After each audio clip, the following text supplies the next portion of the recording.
Piotr, thanks for being here in la Universidad de la Libertad. It's been a pleasure for us to have you here. I'm impressed of being here and the idea of that university, and it's also a beautiful place and beautiful buildings when it comes to architecture. I want to start with a couple of questions regarding recent news. Today, the new iPhone was presented, and immediately after that, the stocks in the Apple stocks went down. So it seems that it's not only a good idea, the only thing to keep a product alive. In terms of ideas, how do you think that would be the best way to keep a good idea and grow it, evolve it, and make it for everyone?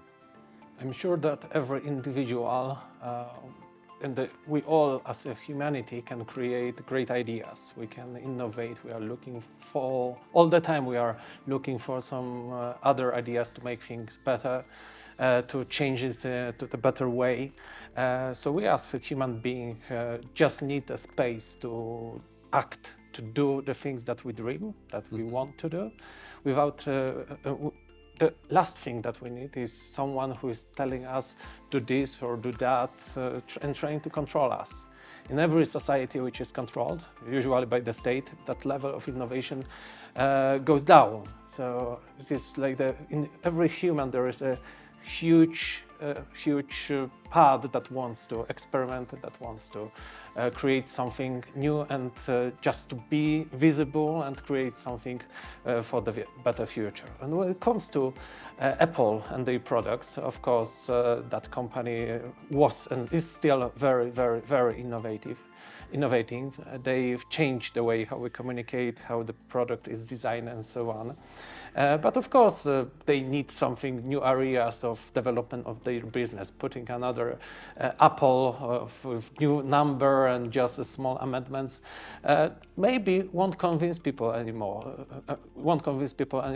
They anticipate and want something new, something more innovative. Maybe the AI revolution that we are going through is the moment that we will see something exceptional on the mobile phones market. Your idea in the Radical Innovation Summit is regarding cryptocurrency. Recently, Jack Ma invested a huge amount in Ethereum. So it seems that sometimes this freedom and decentralized idea is sometimes linked to the actual world. What is your thought about, or how do you're going to secure your idea that it's between, you need investment, but at the same time to try to keep it free, or at least decentralized from the actual ecosystem? The whole idea, what we are focused on currency, on money, is that money is a tool through which we express our freedom. When I've got money, I can buy whatever I want, as far as I've got those money, of course, but I need to find a job and earn money and then spend that on the things that I want. The problem is when there is someone who controls that money. This is the state, who actually can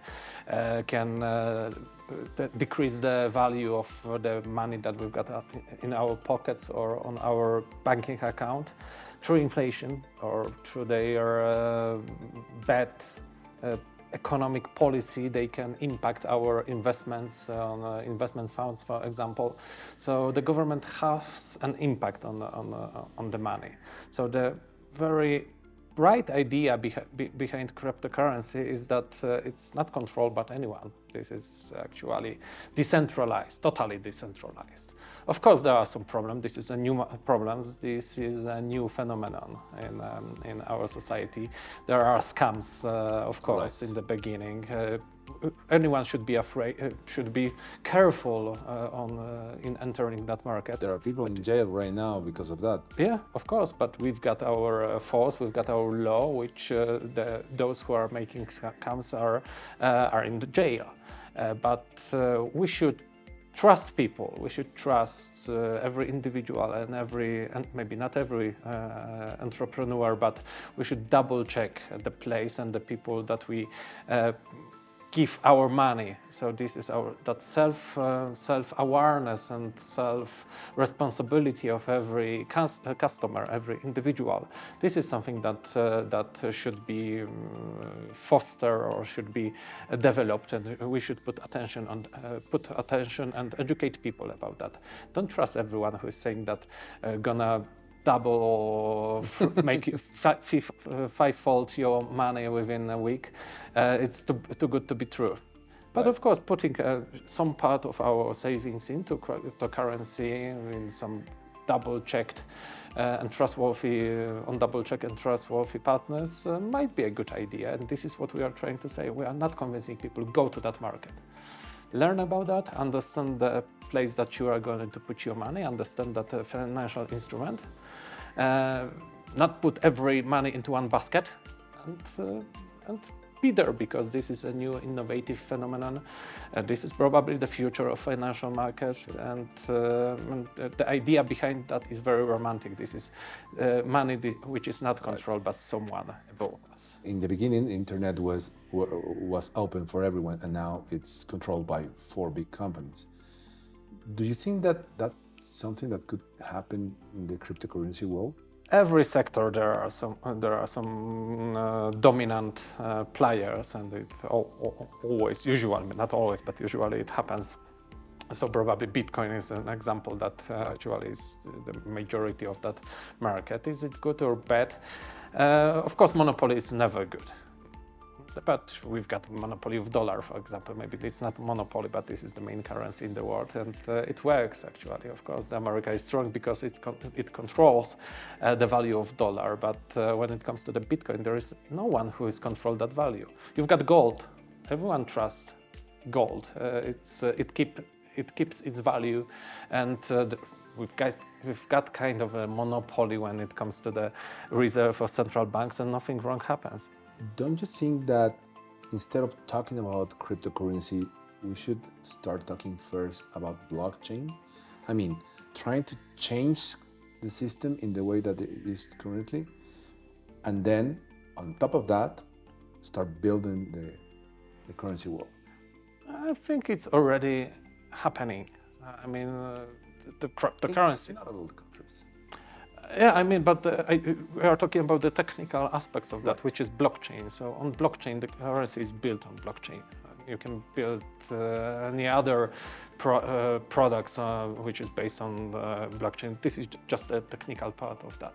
Of course, there are some countries which trying to inspire those revolutions. Some of them are doing that through the public money and saying that the government's gonna increase innovation and trigger innovations. There are some who are developing the financial good capital markets, and that capital markets finance development of innovation in that area. And there are some bad examples, like the countries which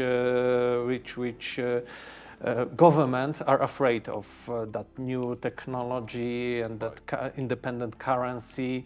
They pretend they are care about the citizens' money, and there are, of course, as we mentioned, there are some scams on that market. But using that single examples, government are saying without our state control, that market won't last, and there is a state which is needed there, or the worst attitude is like saying we're gonna regulate cryptocurrency the way it would be actually maybe not impossible, but that won't be a good business for anyone to trade using the local regulations. And this is example in Poland. The regulations implementation of MICA European Union Directive in Poland is actually developed the way the companies from cryptocurrency will move abroad, and they register in Poland and move to another country. But you mentioned a lot about the biggest challenge could be the government, but what about the private sector, Visa, MasterCard, even the banks? What about that? Of course, when you see some revolutions in technology, and we experience that right now in artificial intelligence. So there are some losers on the market. It's all the time during centuries, during the beginnings of capitalism. It works that way. There is a revolution, new technology, and the old players, if they don't catch that new opportunity, they're going out from the market. This is natural. We shouldn't be afraid of that. This is the value of capitalism, of free market, that the new ideas are overthrown the old one, which don't or didn't catch up with the new ideas, and that's natural, and it's not a problem. This is a good way of evolution in every business. You talk about trust, one of the biggest challenges for human beings. But tell me how you're going to get that trust from people in Poland. The trust and the knowledge or education is important. Like, of course, the cryptocurrency is not for anyone. Investment funds are not for everyone. Investing in the forex market is not for everyone. For some people, just saving accounts it's the first lessons that they should have, because only 10% of Polish people, for example, are actively invest in the market. I don't want to give the wrong data, but let's say it's half of the population actually got even the problems in having money to invest and put that something, because they live from day to day. This is the real problem. We should educate people from the beginning how to save money. And when we end that first lesson, the next is one: where is the proper place where you should put your money? Maybe this is a new market if you are really interested in that, like a cryptocurrency which is developing. But don't put every money there. Don't put every money in one basket. Just understand how it works, understand how the inflation is diminishing the value of your savings and so on. So I think the majority of society needs that first lessons, and then we'll talk about the cryptocurrency. So in our project, we want to communicate, of course, with the general populations, but in the end, we will be focusing and will attract those who are interested in that new innovative part of financial assets. Imagine that you already create your project in Poland and it's the main currency. It's a success, okay? Mm-hmm. How easy that could be replicated to other countries? What I need honestly admit is like the Polish currency, which is is strong. We don't have problems with the central bank when it comes to control the value of our own currency. Of course, we had the huge inflation after COVID pandemic, where actually every Western country had during the intervention and intervention during that crisis. So this is not a problem. Probably we will keep our local currency. We won't even join Eurozone, which actually we are obligated to, but there will be no politicians who's gonna sign that decision in the end, at least not within 10 or 20 years, or maybe something.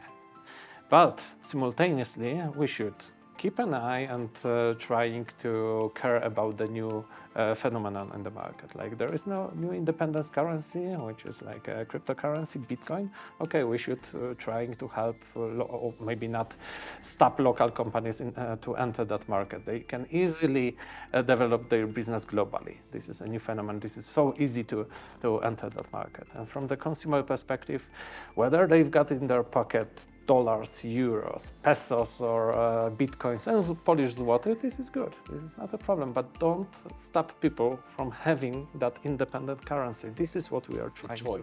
Yeah, give them the choice. This is what's the main goal of our project. Thank you, Piotr, and thank you for being here in la Universidad de la Libertad and being part of the Radical Innovation Summit. It's a real pleasure. Thank you. It's been a pleasure. Thank you.